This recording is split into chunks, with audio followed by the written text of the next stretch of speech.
সাহেবের 5টি সন্তান আছে। তার মধ্যে একটি সন্তানের বিবাহের বয়স হয়ে যায়। বাকি 4জন সন্তানকে ডেকে সাহেব বলেন, তোমাদের সবাইকে একটা কথা বলার জন্য এখানে ডেকেছি। কি কথা? তোমাদের ভাই বড় হয়েছে, বিয়ে শাদী দিতে হবে। এ তো খুব ভালো খবর। তাহলে ঘটক মশাইকে ফোন লাগাই নাকি? হ্যাঁ হ্যাঁ। এই কথাটা ছেলেদেরকে বলার পর ফোনটা পকেট থেকে বের করে ঘটক মশাইকে ফোন দেয়। তারপর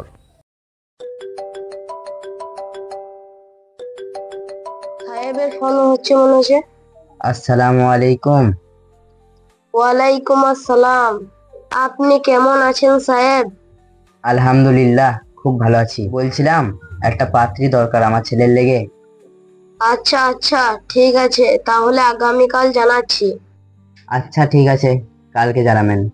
পরের দিন সকালে ঘটক মশাই সাহেবের বাড়ি যায়। পাত্রী তো দেখা হয়েছে, যাই সাহেবদের বাড়ি যে সাহেবকে বলি গা। ঘটক মশাই সাহেবের বাড়ির দিকে রওনা দেয়। তারপর আজকে ঘটক মশাই আসার দিন ছিল, তো এখনো এলো না। দরজাটা কে ঠক করছে মনে হচ্ছে, দেখি তো ওঠে। এই ঘটক মশাই যা। আসসালামু আলাইকুম। ওয়ালাইকুম আসসালাম। আসুন আসুন। বসুন বসুন। ঘটক মশাই পাত্রী পেলেন? হ্যাঁ, একটা খুব ভালো পাত্রী পেয়েছি। আলহামদুলিল্লাহ, খুব ভালো। তাহলে চলুন দেখে আসি। চলুন তাহলে।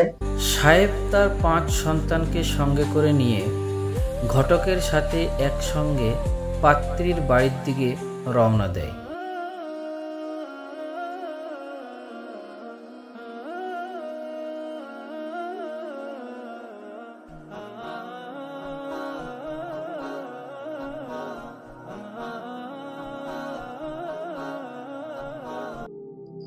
দেরি হয়ে গেল, এখনো পাত্র লোকরা এলো না। সময় হয়ে গেছে, এবার আসবে। বাবুরা খাটগুলা বিছিয়ে দাও।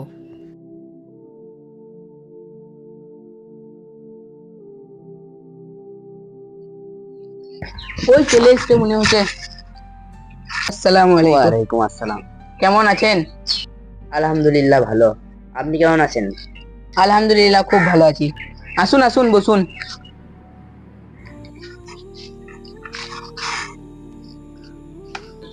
রাস্তায় আসতে কোনো অসুবিধা হয় নাই তো? না না, কোনো অসুবিধা হয়নি। আপনি বসুন। হ্যাঁ হ্যাঁ, বসি। তাহলে খাওয়া দাওয়াটা হয়ে যাক। বেশ, তাহলে তাই হোক। খাওয়া দাওয়া শেষ করার পর তাহলে মেয়েকে দেখা যাক। বাবু, তোমাদের বোনকে নিয়ে এসো তো।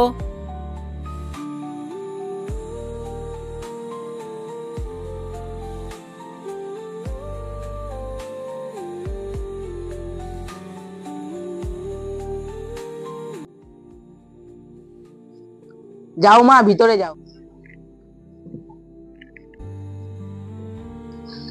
মেয়ে পছন্দ হয়েছে তো?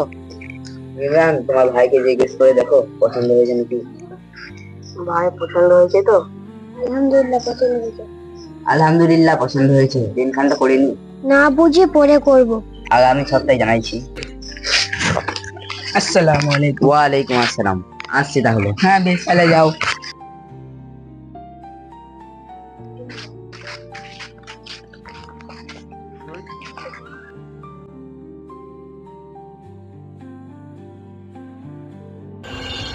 কাজটা তাড়াতাড়ি বাগিয়ে নি, নাহলে তো এই যা মেঘ করেছে সব ভিজে একবারে সব বরবাদ হয়ে যাবে। খুব কষ্ট করে এগুলো আমরা করেছি। ওই ছেলেটা লোক দাঁড়িয়ে আছে, মনে হচ্ছে এই গ্রামেরই বেটে। চলুন ওকে জিজ্ঞাসা করি মেয়ের ব্যাপারে। চলো তাহলে।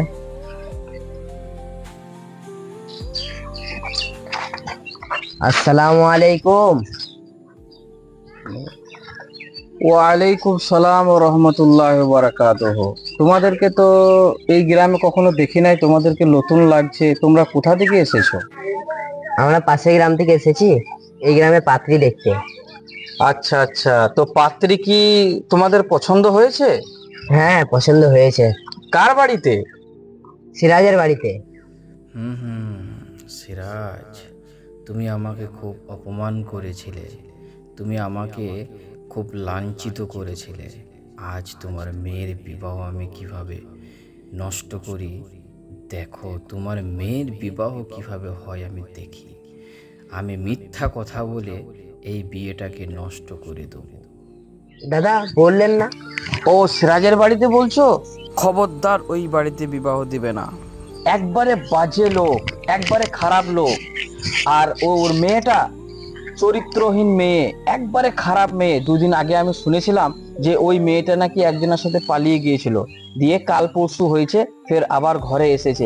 ওই বাড়িতে তোমরা বিবাহ দিও না, যত তাড়াতাড়ি পারো তোমরা এখান থেকে চলে যাও। খুব ভালো হলো কথাগুলো বললেন আপনি। কেমন মিথ্যা করে বলেছি, দেখি সিরাজের মেয়ের বিবাহ কিভাবে হয়। আমার সাথে খুব বেইমানি করেছিল, আমাকে খুব অপমান করেছিল। আমি দিলাম তো ওর মেয়েটার বিয়েটা ভেঙে, দেখি কিভাবে বিয়েটা হয়। আব্বা কেমন মিথ্যা আমি কথা বলেছিলাম বলেছি, এখন দিনখান একদম করো না, নোংরা পরের করে দিনখান দিয়েছি। করবো। এক্ষুনি ফোন লাগাও। বেশ ঠিক আছে, বাড়িতে যেয়ে ফোন করছি। সাহেব বাড়িতে বসে পাত্রীর বাবাকে ফোন দেয়। তারপর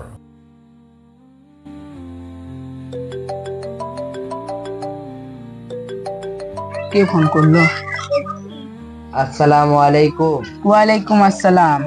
আপনার বাড়িতে আমার ছেলের বিবাহ দেবো না, আপনার মেয়ের আগে চরিত্রটা ঠিক করুন। কে আমার এত বড় সর্বনাশ করলো? কে আমার এত বড় ক্ষতি করলো? আল্লাহ।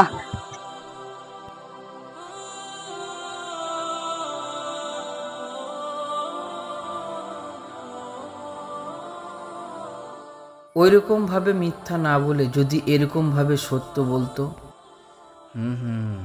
সিরাজ, তুমি আমাকে খুব অপমান করেছিলে। আজ তোমার মেয়ের বিবাহ আমি কিভাবে নষ্ট করি। না, আমার দু একটা কথার কারণে যদি মেয়ের বিবাহটা ভেঙে যায় তাহলে খুবই খারাপ, মেয়েটা সারা জীবন কষ্ট পাবে। তাই সত্যি কথাটাই বলি, ভালোভাবে বুঝিয়ে দিই। সিরাজের বাড়িতে মাশাআল্লাহ, আপনারা খুব সুন্দর বাড়িতে গিয়েছেন। ওই বাড়িতে যদি আপনার ছেলের বিবাহ দেন, আলহামদুলিল্লাহ আপনার ছেলে খুব খুশি হবে, আপনাদের বাড়ি উজ্জ্বল হবে। কারণ মেয়েটা খুবই সুন্দর, পর্দাশীল মেয়ে, নামাজি মেয়ে।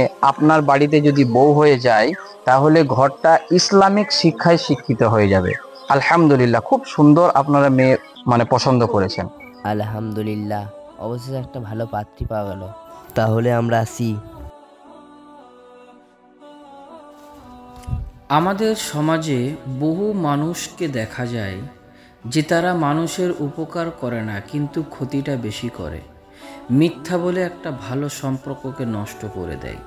তাই আমি বলতে চাই, প্রিয় ভাই ও বোনেরা, কাউরি উপকার না করতে পারলে কাউরি ক্ষতি করো না। কারণ কাল কিয়ামতের মাঠে, হাসরের ময়দানে আল্লাহ তাআলার কাছে জবাবদিহি হতে হবে। তাই উপকার করতে শিখুন, ক্ষতি নয়।